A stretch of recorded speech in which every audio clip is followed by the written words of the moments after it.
일부에서 우리 설교자들이 이제 여러분들 집중하시라고 재밌다고 생각되는 조크를 골라서 먼저 멘트를 하거든요. 그래서 제가 이번 설교가 조금 무거운 주제고 정신을 바짝 차려야 되는 주제이기 때문에 조크를 했는데 아무도 안 우셔가지고 엄청나게 민망했던 그런 경험이 있습니다. 그래서 제가 지금 할 텐데 이 말씀드린 이유를 알겠죠? 저를 시험에 들게 하지 마시고 인생 살다 보면 이제 황당한 일들을 만납니다.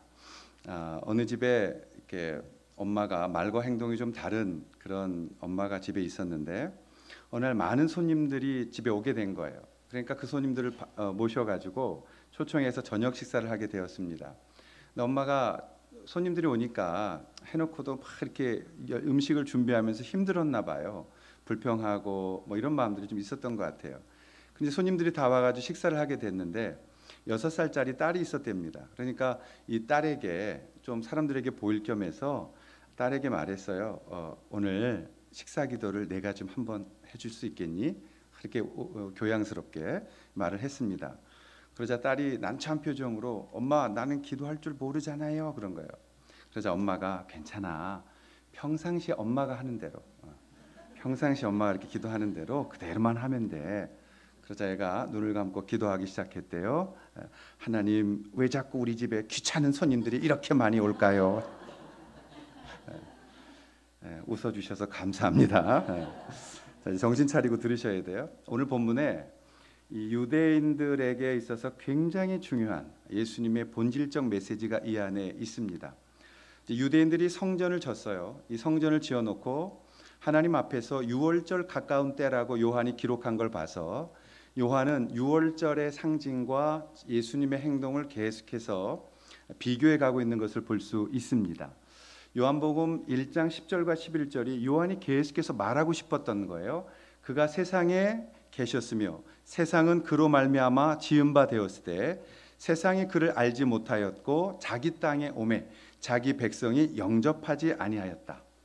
예수님이 자기가 지어놓은 세상에 오셨음에도 불구하고 세상은 예수님을 알지도 못하고 영접하지도 않았다. 그러므로 지금 예수님이 이곳에서 무엇을 하시고자 하는 것을 7번의 기적을 통해서 요한 사도는 보여주고 싶었던 것입니다. 그래서 첫 번째 기적이 가나안의 혼인잔치에 물이 포도주 되는 기적이었고 그 뒤를 이어서 주님의 메시지가 등장하고 있는 것입니다. 화려한 성전을 지어놓고 나서도 유대 종교 지도자들은 그 성전 속에서 하나님을 잃어버리고 있었다. 그 성전 속에서 하나님을 온전히 기뻐하지 않았다. 손님을 준비해놓고 불평했던 것처럼 그들은 성전의 아름다움을 통하여 하나님을 모시기를 원하고 지었음에도 불구하고 그곳에 하나님이 계시지 않았다라는 것을 요한은 보여주고 있는 것입니다. 오늘 이 본문 속에서 우리가 들어야 하는 가르침은 무엇일까요? 첫 번째로 그것은 예수님의 의로운 분노를 이해해야 한다는 것입니다. 오늘 14절부터 16절에 주님은 그렇게 말씀하셨어요. 성전 안에서 소와 양과 비둘기 파는 사람들과 돈 바꾸는 사람들이 앉아있는 것을 보시고 노끈으로 채찍을 만드사 양이나 소를 다 성전에서 내쫓으시고 돈 바꾸는 사람들의 돈을 쏟으시며 상을 엎으시고 비둘기 파는 사람들에게 이르시되 이것을 여기서 가져가라. 내 아버지의 집으로 장사하는 집을 만들지 말라 하시니라고 말씀하고 있습니다. 여러분, 하나님이 사람을 만나는 곳을 성전이라고 부릅니다. 성전. 지금도 그건 변함이 없습니다. 그래서 이 성전의 역사를 우리가 살펴보면 하나님께서 창세를 하시고 세상을 만드시고 아담과 하와를 지으시고 아담과 하와를 만났던 곳은 에덴 동산이었어요. 그래서 아담과 하와에게 있어서 성전은 에덴 동산이었던 것입니다. 그런데 그들이 죄를 짓고 쫓겨나면서 이제 땅으로에서 하나님의 역사하심이 나타나기 시작한 거죠. 그리고 가인과 아벨에게 제사를 통해서 만나시는 제사가 그 장소가 미팅 플레이스가 된 것이죠. 그러다 이제 아브라함 때가 됐을 때는 하나님이 직접 내려오셔서 사람을 만나 주시는 그런 은혜를 주셨습니다. 그리고 나서 이제 출애굽을 할 때에 하나님께서 현존하시는 당신의 임재하심을 보여주시기 위해서 홀리 텐트라는 천막을 치게 하셨어요. 근데 이것은 인간의 방법으로 아무렇게나 친 것이 아니라 하나님이 사이즈를 다 정하시고 재료를 정하시고 만드는 과정까지도 다 엄격히 하셔서 하나님의 임하시는 곳은 하나님이 하셔야 된다는 것을 말씀하셨습니다. 그리고 나서 이제 가나안에 들어와서 첫 번째 성전을 짓습니다. 솔로몬이 BC 959년에 성전을 지어요. 그래서 굉장히 화려하고 아름다운 성전을 짓습니다. 그 재료는 아버지였던 다윗 왕이 준비해 놓았던 것이에요. 그래서 첫 번째 성전이 만들어졌던 것입니다. 그런데 그 성전은 나중에 이 바벨론 느부갓네살 왕에 의해서 다 파괴되어지고 이제 포로로 다 유대인들이 끌려갔다가 돌아오면서 다시 그 자리에 성전을 새로 짓습니다. 그것이 수룹바벨 성전입니다. 근데 그 수룹바벨 성전도 잠시 후 있다가 무너져 버립니다. 그리고 그 성전은 다시 지어지게 되는데 그게 헤롯 대왕이 지었던 성전입니다. 그래서 이 세 번의 성전을 이스라엘이 크게 가졌던 경험을 갖고 있는 거예요. 그것은 예루살렘의 모리아산 위에 세워져 있었다라고 합니다. 지금 모리아산을 가보면 산이라고 불리울 수 없어요. 사실 좀 작은 이렇게 구름 언덕 정도 되어져 있는 곳에 지어져 있습니다. 근데 이 솔로몬의 성전이 파괴되면서 느부갓네살이 그 성전 안에 있던 모든 금과 은과 보물들을 훔쳐가 버렸어요. 도적질해 가 버렸습니다. 그리고 그 나중에 수룹바벨이 지었던 성전은 솔로몬이 지었던 성전에 비교했을 땐 너무나도 작았고 초라했던 거예요. 나중에 포로 귀환 이후 바사 식민지 상태에서 이게 건축됐기 때문에 사이즈가 아주 작았어요. 근데 이것마저도 BC 167년에 예수님 오시기 167년에 헬라인들이 이곳에서 돼지 피를 뿌리면서 하나님의 성전을 욕되게 합니다. 그것 때문에 독립운동이 일어나고 마카비라는 제사장 가문이 일시적으로 나라를 차지하긴 했었어요. 그러자 이제 나중에 이두메 출신이었던 이방인 출신이었던 헤롯이라는 왕이 유대인들에게 잘 보여야 되니까 성전을 크게 거기에 지어준 거예요.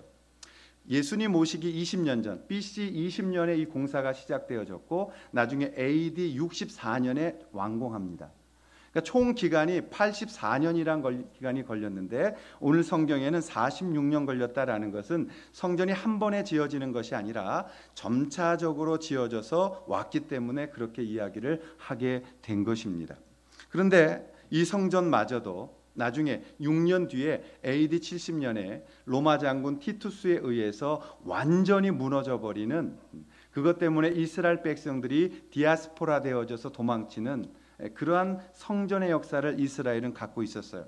오늘 본문에 등장하는 이 성전은 바로 이 헤롯 대왕이 지어놨던 어마어마하게 큰 성전을 보면서 예수님이 지금 이 성전에 오셨다라는 것입니다. 근데 중요한 것은 이 왜 하나님이 거하셨던 거룩한 성전들이 하나님 앞에서 영광스럽게 쓰이지 못하고 이 구약을 바라보게 되면 하나님이 그 성전에 거하시지 않겠다라는 이런 비참한 결과를 얻었던 것을 보게 됩니다. 왜 예수님이 지금 이 헤롯이 지어놓은 화려한 성전에 와서 이것들을 헐라고 말씀하시는지 그 메시지가 여기에 숨어 있는 것입니다. 왜 예수님이 성전에서 이렇게 화를 내고 계신지 그 예수님의 의로운 분노를 우리가 먼저 이해해야 이 말씀을 이해할 수 있다라는 것입니다. 말라기서 2장 13절에 가보면 말라기 선지자는 이렇게 말합니다. 너희가 이런 일도 행하나니 곧 눈물과 울음과 탄식으로 여호와의 제단을 가리게 하는도다. 그러므로 여호와께서는 다시는 너희의 봉헌물을 돌아보지도 아니하시며 그것을 너희 손에서 기꺼이 받지도 아니하시거늘 이라고 말합니다. 여러분, 우리가 하나님 앞에 제물을 드리고 예배를 드리는데 하나님이 그 예배를 받지 않겠다는 거예요. 그러므로 여러분이 교회에 왔다고 다 예배가 예배되는 것은 아니라 이 말이죠. 우리가 하나님 앞에 예배드릴 준비가 되어 있지 않는 한 우리의 예배를 하나님이 받으시지 않을 수도 있다는 것이죠. 우리는 그냥 예배당에 와서 예배하면 하나님 빨리 나오세요 이제. 그리고 빨리 예배 받으세요. 우리 굉장히 바빠요. 그리고 빨리 예배드리고 볼일 봐야 되니까 라고 오시게 되어지는데 여러분, 예배는 하나님의 방법으로 하나님이 받으셔야 하는 것입니다. 그것을 구약 성도들이 잃어버리고 있었어요. 그래서 억지로 화려한 성전이었지만 그들은 억지로 예배했고 억지로 제물 드렸고 억지로 왔었다라는 것입니다. 예레미야 7장 2절부터 11절에도 보시면 그들이 이것이 여호와의 성전이라 여호와의 성전이라 여호와의 성전이라 라고 말하나 그 거짓말을 믿지 말라. 그들은 이것이 여호와의 성전이라고 말하나 그들은 그것을 여호와의 성전으로 생각하지 않는다. 왜요?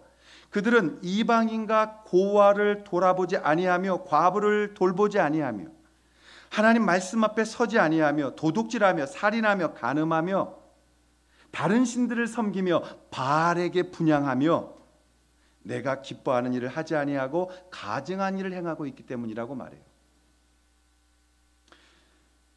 말라기에서는 너희가 가져오는 봉헌물 받지 않겠다. 너의 제사 안 받는다. 너의 예배 안 받는다. 너의 제사 받지도 않겠다. 예레미야서에서는 너희들이 몸만 와 있지 마음은 딴 데가 있는 예배를 내가 어찌 받겠느냐라는 거예요. 오늘 주님이 화가 나셔서 성전을 청소하신 이유는 유대인들이 마음으로는 하나님을 떠나 있었지만 행동만, 형식만 억지로 그런 드려지는 것을 가식적 신앙이라고 말씀하시면서 그런 것들을 청결하게 해야 된다라고 분노하셨던 거예요. 바알의 신앙이라는 건 뭐냐면 자기에게 필요한 것만을 추구하는 것입니다. 여러분, 우리가 무당도 믿으니까 찾아가는 거죠. 근데 무당 찾아갈 때 그 무당의 인격이 너무 귀해서 무당 닮고 싶어서 찾아가는 분 계세요? 아니면 아니다, 김연기다 이런 좀 표정이라도 놀라시거나 반응을 보이세요. 그렇지 않잖아요. 우리가 무당 찾아갈 때는 내게 필요한 것을 찾으러 가는 거예요. 용하다고 해서 찾아갔는데 점괘가 영 마음에 안 들어. 그럼 어떻게 해야 돼요? 다른 데 가봐야죠. 좋은 데 나올 때까지. 어떤 자매가 다이어트를 결심했대요. 그래서 결심하기를, 하나님, 제가 굉장히 유명한 피자집이 있는데 저 집 앞에 첫 번째 파킹랏에 비어 있을 때 그때만 제가 음식을 먹고 다른 데는 안 먹겠습니다. 왜냐하면 그 첫 번째 파킹랏은 절대 비워질 수 있는 자리가 아닌 거예요. 왜? 너무 유명한 집이니까. 그래서 거기 차를 댈 수 없대요. 근데 어느 날 실컷 먹고 왔어요. 물어봤더니 파킹랏 자리가 날 때까지 계속 거기를 빙빙 돌면서 기다렸다는 거죠. 우리가 교회 올 때에, 예배하러 올 때에, 하나님 섬길 때에, 하나님 믿음으로 나아갈 때, 여러분, 우리가 우리의 필요한 것만을 들고 나와서 주옵소서라고 기도하는 습관들을 고칠 필요가 있다는 거예요. 우리가 하나님 앞에 예배하러 나와서 우리가 하나님 앞에 정말 나를 드리러 나왔는데, 하나님, 내가 나왔으니 받으셔야 됩니다가 아니라 내 마음과 힘과 정성을 다하여 하나님 아버지를 사랑하고 있는지를 우리가 돌아보아야 된다는 것입니다. 오늘 주님이 우리 가운데 이 분노하시면서 이 성전 안에서 소와 양과 비둘기 파는 사람들과 돈 바꾸는 사람들을 다 내보내셨던 가장 큰 이유는 무엇이겠어요? 너희들이 내 성전을 통하여 너의 이익을 챙겨가기 위해서 온다, 이 말이죠. 제사장들이 허락을 했습니다. 그들이 허락을 했기 때문에 팔게 되어진 거예요. 근데 여러분, 그 당시에 제사를 드리려면 제물을 가지고 와야 됐는데 소나 양이나 가난한 자들은 비둘기. 근데 그들이 제물을 가지고 오면 제사장들이 검사를 해야 돼요. 왜냐하면 이게 좋은 거냐, 드릴 수 있는 거냐, 흠이 없는 거냐, 병들지 않았느냐 검사를 해야 되는데, 저 먼 곳으로부터 소를 데리고 왔다고 쳐봐요. 그럼 소를 가져오다 가시에 긁힐 수도 있고, 또 얘가 약간 다칠 수도 있고, 그러면 제사장들이 그걸 보고 어떻게 하냐면 불합격 판정을 내리는 거예요. 그럼 불합격 판정을 내리면 이 제물을 드릴 수가 없는 거예요. 그래서 이제 말했겠죠. 저 옆에 가면 제사용으로 길러놓은 게 있으니 그걸 사시오.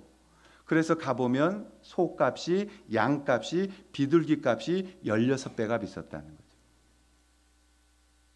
별로 안 놀라시네요. 오늘 여러분, 제가 이 문에서 검사해가지고 여러분 제사 드릴 이게 잘 안 되면 제가 16배 더 받고 예배 드리고 이랬다고 생각해요. 얼마나 이게 불합리하겠어요. 또 성전에 들어갈 때는 성전세를 냈어야 됐어요. 입장료에 입장료, 성전 입장료. 그게 반세겔입니다. 반세겔은 노동자들의 이일 품삯이었어요. 그러면 얼마예요? 오늘날 하루에 5만 원으로 대개 기준을 잡는다면 10만 원을 내고 성전에 들어가야 돼요. 야, 이거 괜찮잖아요. 우리 헌금제도 없애고 입장료만 받자고. 그래도 재정 다 해결할 수 있어요. 이렇게 폭리를 취하면서 하나님의 성전을 자신들의 이익을 챙겨가는 것으로 바꿔놨다는 거예요. 성전이 사람들의 필요만 채워가는 장소로 전락했다는 거예요. 하나님을 섬기며 하나님을 예배하는 장소가 아니라 나의 고집을 승인받기 위해서 오는 곳이고, 나의 생각을, 나의 이익을 챙겨가는 이기적인 장소가 그 성전이 되어져서 하나님은 그곳을 청결하게 성결하게 만드셔야 됐다는 것입니다. 오늘날 우리가 주님 앞에 올 때 주의 음성을 들으러 오지 않습니다. 정직하게 말하면 우리의 고집이 강화되는 것을 원하지, 절대 우리는 주님 앞에 겸손한 모습으로 주님 말씀하여 주옵소서, 내가 그 말씀을 듣고 내 삶을 변화시키기를 원합니다라고 응답하지 않아요. 오늘 우리가 하나님 앞에서 정직하게 우리 마음속에 가장 먼저 주님의 거룩한 분노를 기억하면서 주님 앞에 나가야 될 것이 무엇이에요? 우리가 예배당에 올 때에 나의 이익만, 나의 기도 제목만, 우리의 가정 것만, 우리 것만, 나의 것만 챙겨가기를 원한다면 주님 동일하게 우리에게 비둘기 파는 사람, 양 파는 사람, 소 파는 사람, 돈 바꿔주는 사람, 그들이 우리 안에 있다고 고백하게 하실 거예요. 우리가 예배당에 오면서 주님 나만을 위해서, 주님 우리만을 위해서 어떤 이익을, 어떤 기도 제목을 들고 나오는 것이라면 주님 그 앞에서 성전을 청결하게 하셨던 것과 우리와 다를 것이 없다고 말씀하셨을 거예요.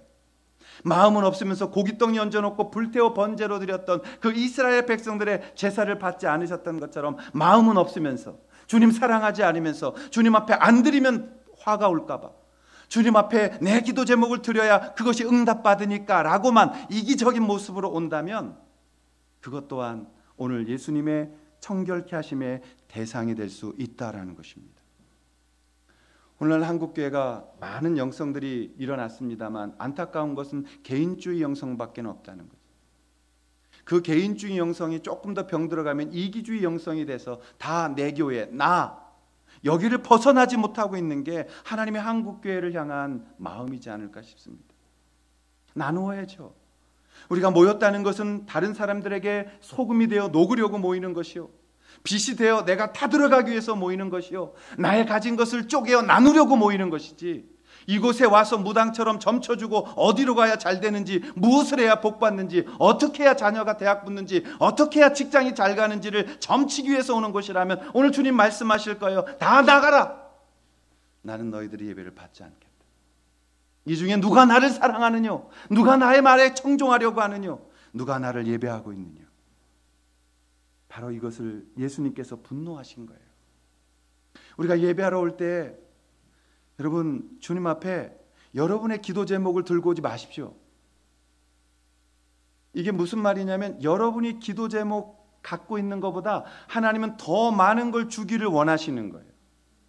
우리 아이들 그거 있죠. 우리는 큰 돈 주려고 준비하고 있는데 아주 겸손하게 조금 달라고 할 때 기쁘세요, 허탈하세요?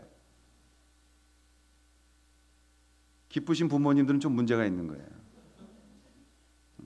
나는 큰 거 주려고 준비했는데 애가 겸손하게 조금 달라 그래. 그럼 겸손하다 그래, 화가 나. 여러분 우리가 뭘 알길래 우리를 위해서 그렇게 기도를 많이 해야 돼? 여러분이 정말 구하는 것 그것만 주시면 돼요? 그러면 다 1분 안에 돌아가실 거요. 우리가 구하지 않는 것에 풍성히 주시는 주님의 가르침이 있잖아요. 예수께서 말씀하셨잖아요. 너희는 먼저 그의 나라와 그의 의를 구하라. 그리하면 이 모든 것을 너희에게 더하실 것이다. 우리가 그 복을 받으셔야 돼요. 우리가 구하는 것은 정말 나에게 필요하지 않는 것들도 많아요. 주님 앞에 나올 때 주님, 나보다 나를 더 사랑하시고 나보다 나를 더 잘하시는 주님, 내게 필요한 것들을 채우실 뿐만 아니라 나의 모든 것들을 주님 앞에 의탁하오니 주님 나를 도와주옵소서라. 하나님이 그때에 하나님의 계획을 우리 가운데 말씀하시고 하나님이 그때에 우리에게 하시고자 하는 일들을 부어주신다라는 것입니다. 여러분 우리가 예배당에 올 때 나의 이익만을 위해서 나온다는 것, 나의 필요만을 위해서 나온다는 것, 그것이 먼저 주님의 분노이셨음을 기억하시고 하나님 앞에 뭐 더 그 아버지 앞에 더 모든 것들을 의탁하세요. 하나님이 책임져 주십니다. 하나님이 더 좋은 걸 주십니다. 하나님이 준비하신 것은 우리가 상상한 것보다 더 큰 것입니다. 그런데 우리가 인간적인 생각으로 나아갈 때 우리도 역시 주님의 이 분노를 들어야 하는 그들임을 알고 오늘 우리가 주님 앞에서 먼저 진정한 하나님 사랑하는 예배자들로 주님 성전에 주님 안에 나오실 수 있기를 주님의 이름으로 축원합니다. 그렇다면 예수님은 의의 분노를 통해서 두 번째, 우리는 무엇을 청소해야 될까요? 라는 것입니다. 우리 안에 주님이 성전에 오셨어요. 무엇을 우리가 청소해야 되나요? 자, 오늘 17절입니다. 우리 17절 한번 같이 읽겠습니다. 제자들이 시작. 제자들이 성경 말씀에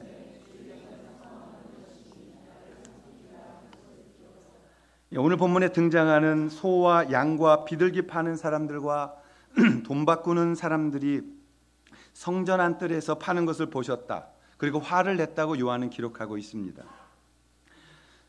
이 구약의 성전을 보게 되면 이방인들이 하나님을 찾고 기도하고 예배하는 장소가 있습니다. 이거는 뭐냐면 믿는 유대인 가정에 있었던 종들도 있고 객들도 있고, 그래서 이방인들이 거하는 뜰이 맨 바깥쪽에 있어요. 그래서 거기서 이방인들이 기도할 수 있었고 예배할 수 있었던 거죠. 거기서 예수님이 지금 이 사건이 있었던 것이고, 근데 거기서 조금 더 들어가면 이제 그 90cm 정도 되는 담이 있고 그 담에는 편말이 붙어 있어요. 이방인들은 여기를 건너오면 죽임을 당한다. 그래서 그 안에는 어떤 뜰이 있냐면 여인들이 묵는 뜰이 있는 거예요. 여인들의 뜰. 이방인 뜰을 지나면 여인들의 뜰이 나옵니다. 그 여인들의 뜰이 나오면 다시 거기에 담이 있고 90cm 정도 되는 담을 지나가게 되면 그 다음에 유대인 남자들이 들어올 수 있는 이스라엘 뜰이 있습니다. 그 이스라엘 뜰이. 그리고 그 이스라엘 뜰을 지나가게 되어지면 그곳에서 좀 더 이제 높은 한 2.5m 되는 안이 안 보이는 제사장들의 뜰이 나와요. 그리고 그 제사장들의 뜰보다 더 높게 쌓여진 담을 지나가게 되면 이제 그 성소와 지성소가 나오는, 그래서 그 성소 안에는 제사장들이 머물고 지성소 안에는 1년에 한 번만 대제사장이 들어가서 이스라엘 민족의 죄를 회개하고 용서받는 지성소가 그 안에 분리되어 있었던 겁니다.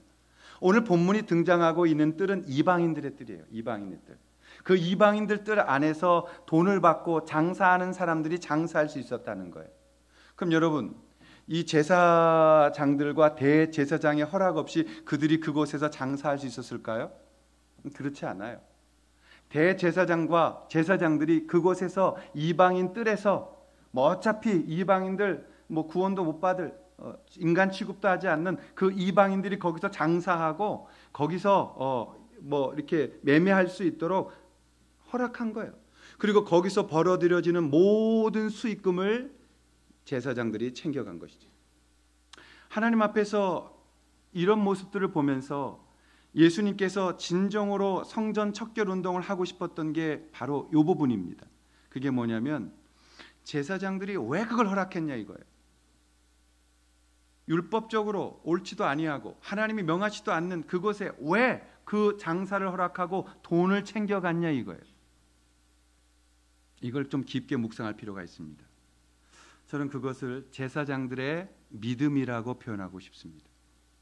제사장들이 오랜 세월을 통해서 그렇게 해오면서 그들 안에 자기들만 갖게 되어진 기준이 생긴 거예요. 자, 좀 더 이걸 쉽게 해서 풀어서 한번 우리가 설명을 해보자고요. 여러분, 우리가 하나님의 은혜 가운데서 정말 어느 날 예수님 만나게 되고 예수님 믿습니다. 그렇죠? 그렇죠? 네. 대답 안 하는 분 점심 안 주기로 우리가 결의를 하겠습니다. 우리가 예수님 믿었잖아요. 그리고 어느 날 구원받아서 너무 감사하고 감격하고 신앙생활 시작합니다. 그리고 열심히 기도하고 열심히 주님 사랑하는 체험들을 하게 되어져요. 예수 믿고 나면 다양한 체험합니다. 저도 아주 다양한 체험을 많이 해봤습니다. 그리고 목사로서 또 선교지에 가서는 정말 어마어마한 체험도 많이 해봤습니다. 오랫동안 걷지 못했던 류마티스 환자, 우리가 기도했을 때 일어나 걷고요. 10여 년 동안에 집 밖으로 나오지 못했던 할머니, 그분 위해서 기도했을 때 파라과이에서는 그 할머니가 일어나 걸어 다녔고요. 귀신 쫓아내는 건 다반사고요. 치앙마이 올라가서 산족들 집회할 때는 거의 뭐 귀신들하고 살았던 것 같으니까요. 또 우리 안에 기도했을 때 병 나는 게 우리 안에 있었고요. 예. 여러분 다양한 체험들을 하게 되어지고 다양한 음성 듣게 되어지고 다양한 경험들을 할 수 있게 되어지는 거예요. 그리고 때로는 우리가 말씀 묵상하면서 깊은 은혜, 깨달았다라고 말하는 우리 교회에서 환영하지 않는 이 단어 가지고 우리가 들먹이면서 하나님과의 교제를 고백할 때도 있습니다. 그 다음 단계가 중요해요. 이런 것들이 굳어지면서 우리가 어느덧 하나님의 말씀만이 우리의 기준이어야 할 자리에 우리의 체험들이 들어오게 되는 거예요. 그리고 그 체험이 성경을 밀어내면서 성경보다 우위에 앉게 됩니다. 그것을 굳이 꼭 집어서 얘기하라면 로마 캐톨릭이 된 겁니다. 예수 그리스도께서 이 땅에서 주님 앞으로 가시면서 대제사장의 기도를 드리셨어요. 요한복음 15장부터 17장에 보면 그 대제사장의 기도가 나오는데 주님 부활하시면서 또 주님 승천하시면서 교회를 어디에다 맡기셨냐면 성령님께 교회를 부탁합니다. 사도 바울은 에베소에서 장로들에게 내가 예루살렘에 죽으러 가노니 내가 다시 못 볼 수 있다. 그러므로 교회를 장로님들 꾹 붙들고 꿋꿋이 승리하셔야 됩니다라고 말하면서 교회를 어디에 부탁했냐면 능하신 말씀 위에 부탁합니다. 바울은 말씀 위에, 예수님은 성령 위에 교회를 부탁하시면서 말씀과 성령께서 그 모든 신앙의 기준이 되어주기를 가르치셨는데 어느 날 시간이 지나면서 사람들은 자신의 체험과 자신의 경험과 자신의 생각들이 말씀을 밀어내고 그 자리에 그 모든 것들을 내어 놓았다 이 말이에요. 그래서 성전 안에서 버젓이 대제사장의 돈놀이를 하고 착취를 취하고 부도덕한 일을 행하게 되면서도 죄를 죄로 여기지 않았다는 거예요. 이것이 굉장히 우리 가운데 무서운 것입니다. 오늘 주님이 정말 깨끗하게 하고 싶었던 것이 무엇일까요? 하나님으로 시작하여 내 경험이 말씀보다 더 중요한 내 자랑이 되어지고 내 체험이, 내 느낌이, 내 생각이 하나님의 말씀의 자리를 밀어내는 것을 우리가 조심해야 되는 거예요. 바울은 그래서 은혜로 시작해서 육체로 마치고 있는 갈라디아 교회를 향해서 소리쳤던 것입니다. 너희들이 은혜로 시작하여 율법으로 마치려고 하느냐? 그래서는 안 된다. 은혜로 시작하여 은혜로 가야 한다. 그것은 오직 말씀만이 우리의 분명한 기준이 되어져야 된다라고 가르치고 계셨던 거예요. 이번에 1박 2일 우리 목회지원회 분들과 함께 필그림을 가서 금요일, 토요일 그곳에서 있었어요. 토요일 날 아침 몇 분이 처음 오신 분들이 이 필그림 전이 그 철로 역정을 출발해서 가실 때 저는 거꾸로 돌았습니다. 수많이 돌고 그곳에 가게 되면 하루에 3번씩은 제가 그곳을 돌면서 하나님 앞에서 제 자신을 점검해보는 습관들이 있었는데 이번에는 거꾸로 해봤어요. 그리고 다시 처음부터 멸망의 성에서부터 다시 출발해서 십자가 앞에 섰습니다. 그리고 그 십자가 앞에서 주님, 제가 정말 주님 안에서 지금 내 스스로 잘못하고 있는 거 있으면 보여달라고 간절하게 기도했어요. 그리고 다음 코스, 그 옆에 코스 보면 한 10m 정도 옆에 다음 코스가 있어요. 거긴 뭐가 있냐면 단순, 나태, 교만, 거만이라는 3명의 그 시험이 기다리고 있어요. 거기에 가니까 단순이가 처음에 있더라고. 단순. 그 다음에 그 옆에는 이렇게 완전히 널브러져 있는 나태가 있어요. 그리고 그 옆에는 딱 폼 잡고 있는 교만이 있어요. 거기서 묵상을 해봤어요. 하나님, 내가 주님 앞에 요즘 제가 이렇게 주님 말씀 앞에 어떻게 해야 되는지를 말씀해 달라고. 그래서 기도를 하고서 가려고 하는데 발이 안 떨어져요. 다시 그 앞에 서서 계속 묵상했어요. 하나님, 제가 하나님 앞에서 요즘 이렇게 힘든 그런 마음들이 있는데 왜 그러냐고. 그때 주님 뭐라고 말씀하신 거냐면, 들은 거 아닙니다. 그냥 제 마음이 생각이 난 거예요. 주께 저한테 말씀하시더라고요. 너 너무 너의 의에 빠져 있는 거 아니냐. 너 너무 오랫동안 너의 의에 사로잡혀 신앙생활하는 거 아니야. 내 말씀에 순종하는 게 아니라 너의 의를 너가 들고 있는 거 아니야 라는 거예요. 근데 갑자기 울컥하더니 걷잡을 수가 없더라고요. 하나님께서 그걸 정확히 짚으신 거예요. 너가 너의 의에 빠졌다. 너 개총 나온 거 잘했지만 그게 너의 의가 되었고, 너 사례비 안 받고 온 거 잘했지만 너의 의가 되었고, 너 가정교회에서 여기까지 온 거 다 내 은혜였음에도 불구하고 너 그것이 너의 의처럼 말한 거 아니야? 너 거기에 빠져 있는 거 아니야? 가슴이 아팠어요. 다시 십자가로 거꾸로 돌아갔어요. 그 십자가 앞에 큰 돌들이 있어요. 세 천사가 있는 그 돌에 손을 얹고 한참을 추운 데서 기도했어요.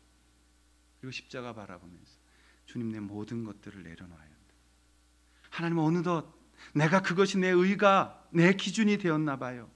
그것 때문에 다른 교회에 대하여 내가 함부로 판단했나 봐요. 하나님, 그것 때문에 내가 하나님 앞에서 교만해졌나 봐요. 하나님, 그게 내 의가 됐나 봐요. 내가 체험했던 게 내 믿음이 되었나 봐요. 내 신념이 신앙이 되었나 봐요. 그때 주님이, 맞아, 다시 성경으로 돌아와야 되지 않겠니? 너 그거 다 내려놓고 하나님 말씀인 그 말씀 앞에 다시 돌아와 서야 되지 않겠니? 그래서 거기서 결단 다시 했어요. 하나님, 이제는 제 의가 아닌 하나님의 은혜, 그리고 내 생각이 아닌 하나님의 생각, 그것을 아는 길은 성경과 기도밖에 없습니다. 여러분, 주님 앞에 나올 때 나도 모르게 쭉 들어보면 말씀보다 내 경험, 내 체험, 내 느낌, 내 판단, 내 신념, 나중에는 내 믿음까지도 말씀보다 우위에 두게 되는 우리가 약점을 받을 수 있어요. 그 차가운 돌에서 손을 얹고 기도하는데 창세기 3장 4장의 말씀을 주님이 계속 묵상시키셨어요. 너 새벽에 설교했던 거 기억해봐. 요즘 저희가 이제 올해부터 창세기를 계속 강의하고 왔거든요. 여러분, 가인과 아벨의 제사를 주님이 계속 묵상케 하셨어요. 두 형제는 똑같이 제사를 드렸습니다.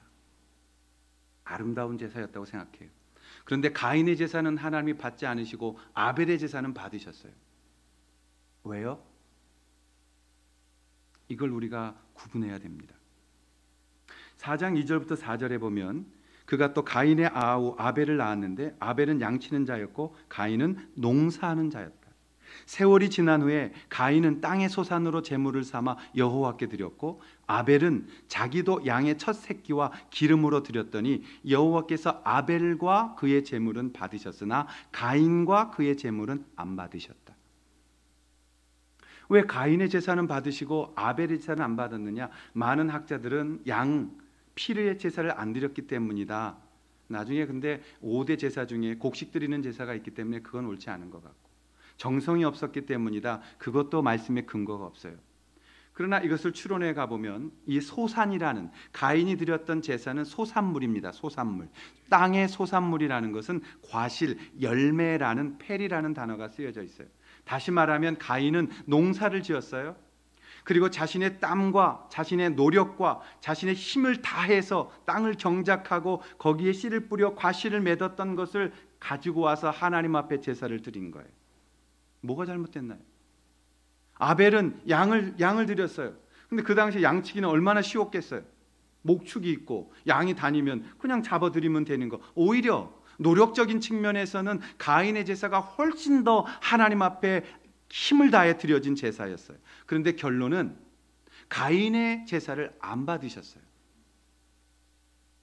여기서 이제 여러 것들을 묵상하게 되어지고 주석을 찾아야 되고 수많은 설교자들의 설교를 뒤져야 합니다.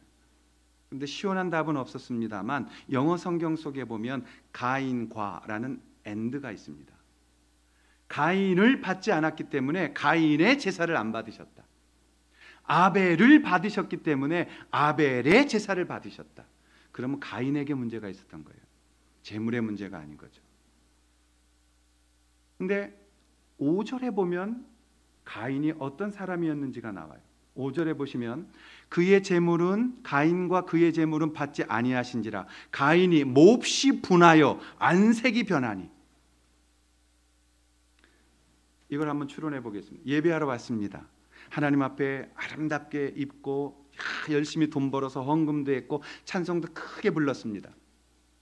근데 하나님이 그 제사를 안 받아요. 예배를 안 받아요. 여러분 어떠시겠어요?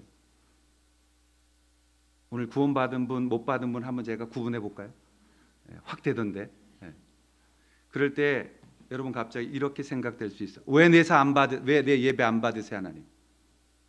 왜 내 기도를 안 받으세요? 내가 제물 드렸고 예배 시간에 힘을 다해 노래 불렀고 11조 드렸고 헌금했고 봉사했고 다 했는데 하나님 왜 내 예배를 안 받으세요? 누구예요?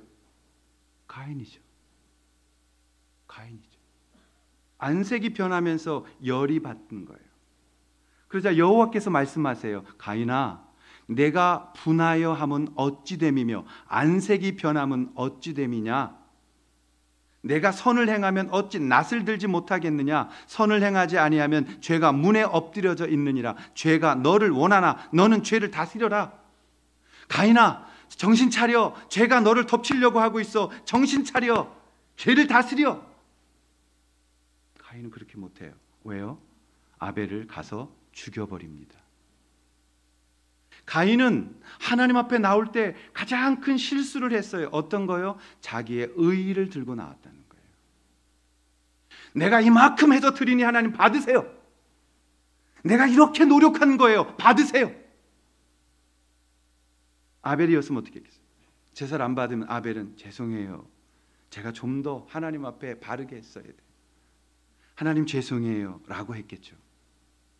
이게 굉장히 중요한 신앙의 중요한 포인트예요, 여러분. 하나님이 자신의 제사를 안 받으시면 회개해야 되는 건데 고집을 안 꺾는 거예요. 그래서 가인의 족보가 만들어지고 가인의 죄를 통해서 바벨탑이 만들어지고 가인의 후손이 계속해서 지금도 여전히 바리새인의 모습으로 나와 있는 거잖아요. 가인은 철저한 자기의 의의 제사를 드렸어요. 가인은 철저하게 자기의 의에 빠져 있는 것으로 나아갔어요. 주님이 없었어요. 내가 주님이 되었던 거예요. 하나님 정말 이러실래요? 예수께서 이 땅에 오셔서 이것을 다시 한번 우리에게 보여주시는 장면이 누가복음 18장에 보면 나옵니다. 유명한 바리새인과 세리들의 기도예요. 바리새인이 먼저 기도합니다. 넓은 곳 가운데 성전 앞에 당당히 서서 수술이 흘러내리는 옷을 입고 아름다운 모양으로 주님 앞에 기도합니다. 하나님 감사합니다. 나는 저 죄인들과 같지 아니하며 나는 주님 안에서 믿음을 갖고 있으며 나는 주님 앞에서 저 이방인들처럼 율법을 어기지 아니하며 11조를 드리며 감사의 제사를 드리며 나는 저들과 같이 멸망의 자손이 아니하며 나는 이 안식일을 거룩히 지키며 나는 주님 앞에 당당하게 기도할 수 있도록 인도하셔서 감사하나이다. 그런데 한쪽 편에 있던 세리는 고개를 못 들었다고 그랬어요. 하나님, 저는 죄인입니다. 하나님 앞에 아무것도 할 수 없습니다. 하나님, 저는 거룩하게 산 적도 없고 율법을 지킨 적도 없습니다.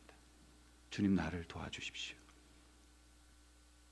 예수님이 누구의 기도를 하나님이 들으셨다고요? 너무 은혜를 진하게 받으면 대답들을 안 하시죠.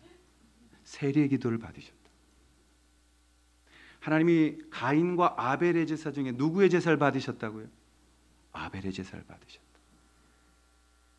우리가 하나님 앞에 가장 먼저 무엇을 청결케 해야 되느냐? 바로 우리의 의예요. 우리의 의. 아니, 목사님, 우리는 의롭다면서요? 예, 맞습니다. 주님이 그래서 우리를 칭의, justification이라는 칭의를 주셨습니다. 그런데 여러분, 우리가 의롭다고 주님이 인정하신 것이지 우리는 아직 의로운 자들로 완전하게 만들어지지 않았다는 걸 기억하십시오. 주님은 연약한 자들이 우리 주님 앞에 나와서 주님 의지하며 주님을 만나기를 원하는 거예요. 억지로 죄를 막 궁색하게 생각하고 오라는 것이 아니라 하나님 편에 설 때에 우리의 의로 들고 나올 수 있는 것이 없다. 하나님만이 완전하시고 그 완전하신 하나님 앞에 설 때 우리는 여전히 부족하다는 것을 인정해야 된다는 것입니다.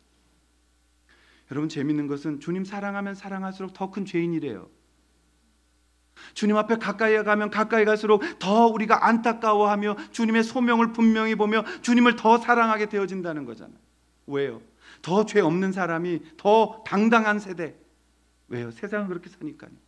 그러나 믿음이라는 것은 주님 앞에 가까이 가면 가까이 갈수록 그 주님의 어마어마한 영광 앞에 서게 되므로 우리는 이렇게 고백하는 거예요. 거룩하다 거룩하다 만군의 여호와 하나님이여. 요한계시록에 24 장로가 자신들에게 주셨던 왕관을 벗어 어린 양 앞에 드리면서 뭐라고 합니까? 거룩하다 거룩하다 거룩하다 하나님의 거룩한 어린 양이요. 우리가 주님 앞에 서게 될 때마다 우리는 연약한 것을 고백할 수밖에 없는 것입니다. 우리가 마치 의로운 사람이어서 내가 무엇인 의로운 일을 하고 있고 생각나는 죄가 떠오르지 않기 때문에 나는 의인이라고 말할 수 없다는 것입니다. 우리가 착한 일을 하고 있기 때문에 내가 착한 사람은 아니라는 것입니다. 내가 구제하고 있기 때문에 내가 주님 앞에 온전한 의인이 됐다는 것은 아니라는 것입니다. 예수님 말씀합니다. 심령이 가난한 자는 복이 있나니 천국이 너희 것이라. 너의 그 가난한 마음, 그것이 첫 번째 복이었어요. 주님 말씀하십니다. 하나님은 상한 갈대를 꺾지 아니하시고 꺼져가는 등불을 끄지 아니하시며, 주께서 말씀하십니다. 나는 의인을 부르러 온 것이 아니라 죄인을, 아픈 사람들을 찾으러 왔나니. 아픈 사람만이 의사가 필요한 것처럼 하나님을 의지하고 하나님을 사랑하고 그분께만 전적으로 나오는 자들에게 내가 필요한 것이 아니겠느냐. 오늘 주님이 무엇을 청결하기를 원하십니까? 우리가 의의를 들고 하나님 앞에 나오는 거예요. 하나님, 나는 그래도 목사예요. 주님 오실 때 목사가 무슨 소용이 있어요? 하나님, 그래도 난 장로예요. 하나님, 나는 그래도 직분자예요. 그래도 나는 이 교회에, 하나님 나는 그래도, 하나님 나는 그래도, 하나님 그래도. 더 리얼하게 얘기할까요? 마태복음 7장에 내가 주님의 이름으로 병 고쳤어요. 내가 주님의 이름으로 기적을 일으켰어요. 내가 주님의 이름으로 많은 권능을 행했어요. 아시죠? 주님 한마디로 거절했어요. 불법을 행하는 자야, 나는 너를 도무지 알지 못하노니 내게서 떠나라. 왜요? 너의 의로움으로 가득 찬 너를 내가 보고 있다. 내 말씀보다 너의 의가 먼저 서 있으며 내 말씀보다 너의 체험이 먼저 서 있다. 그러므로 돌이키라. 돌이키라. 그 말씀을 받고 그곳에서 참 많은 고민을 하게 된 거예요. 주님 앞에 다시는 나의 의로 서지 않겠다. 주님 앞에 다시는 내가 은혜 안에서 떠나지 않겠다. 그러기 위해서는요, 성경을 펴셔야 돼요. 그러기 위해서는요, 열심히 하나님 말씀이 아니라고 하면 예라는 훈련을 하셔야 돼요. 이게 안 되면 다 자기 의를 들고 나오는 거예요. 그리고 기도하는 건 다 자기들 거예요. 주님이 오늘 리얼하게 말씀하셨어요. 나가라. 내 아버지의 집은 기도하는 곳이라. 기도는 뭐예요? 내 거 구하는 게 기도 아니잖아요. 그건 간구지. 주님 앞에서 주님의 나라가 내게 임하여 주옵소서. 주님의 그 긍휼하심이 내게 임하여 주옵소서. 오늘날 한국교회 자기 의에 빠진 교회가 얼마나 많겠어요. 내가 예배의 주체자처럼 내가 드려진 걸 하나님이 받으셔야 된다고 우기는 가인의 제사를 들고 하나님 앞에서 여전히 자신들의 고집을 꺾지 않는 사람들이 얼마나 많이 있겠어요. 그렇게 만든 목사들이 회개해야 돼요. 죄송합니다. 목사짓 잘못한 거예요. 그걸 의라고 가르쳤던 우리가 먼저 주님 앞에 회개해야 돼요. 하나님 말씀이 우리의 기준이 되어지지 않도록 그렇게 만들어버렸던 우리가 먼저 회개해야 돼요.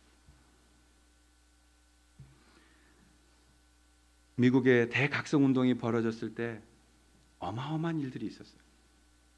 정말 놀라운 일들이 있었어요. 조나단 에드워드 목사님은 설교를 굉장히 못했다고 그래요. 그냥 원고지 갖고 들고 가서 읽었대요. 위에서 이렇게 읽는데 가만히 보면 사람들이 거기 와서 한두 명, 두 명 꽉 차게 나중에 회개하고 울고 앉아있다. 설교자가 설교를 못했대요. 이제 좀 그만 울으라고. 내가 설교해야 된다. 그 말씀의 종이었던 에드워드 목사님이 하신 말씀이에요. 우리는 체험해야 한다. 여호와의 선하심을 맛보아야 한다. 그래야 주님을 알아갈 수 있다. 그런데 중요한 것은 맛본 그 부분만이 하나님은 아니다라는 거예요. 우리가 체험한 그 부분만이 하나님은 아니다. 하나님은 우리에게 기준을 주셨습니다. 그것은 말씀입니다. 그 말씀만이 우리의 체험보다, 우리의 경험보다, 우리의 느낌보다, 우리가 본 것보다, 우리가 경험한 것보다 온전하신 하나님의 뜻인 것입니다. 여러분, 체험하셔야 돼요. 기도하셔야 돼요. 경험하셔야 돼요. 그런데 그거 하고 나서 주님 닮아지는 곳으로 가셔야 돼요. 우리가 정말 살아계신 하나님의 말씀을 우리의 모든 것으로 두었다면 그 위에 누구도 서서는 안 되는 것이에요. 교황님조차도 말입니다. 하나님 말씀이 그렇다면 우리가 다 같이 거기에 엎드려서 예, 그렇습니다라고 인정할 수 있어야만 된다는 것이에요. 그게 없으면 우리는 옳은 소견에 옳은 대로 행하게 되어져 있어요. 그리고 교회는 하나님께로부터 떨어져 나가는 것입니다. 그리고 마침내 은혜로 시작했다가 육체로 마치면서 나를 섬기는 종교가가 되어지는 것이에요. 오늘 주님 앞에서 요한은 일부러 2장 17절을 기록했다고 저는 생각돼요. 2장 17절에 보시면 제자들이 성경 말씀에 주의 전을 사모하는 열심이 나를 삼키리라 한 것을 기억하더라. 예수님은 말씀에 순종하셨어요. 예수님은 놀라운 여러 가지 기적들을 베푸셨지만 그때마다 말씀 앞에 순종하는 예수님을 우리에게 요한은 조명하고 있다는 걸 기억하셔야 됩니다. 하나님 앞에서 우린 다 죄인이에요. 그래서 우린 다 내가 옳다라고 말할 수 없어요. 그저 섬기며 겸손해지며 낮아지며 사랑하며 용납하며 서로 하나됨을 힘써 지키는 일에 주님이 역사하시기를 기대하는 것입니다. 오늘 우리가 그걸 내려놓게 되면 우리도 독선스러운 사람이 되어질 수밖에 없어요.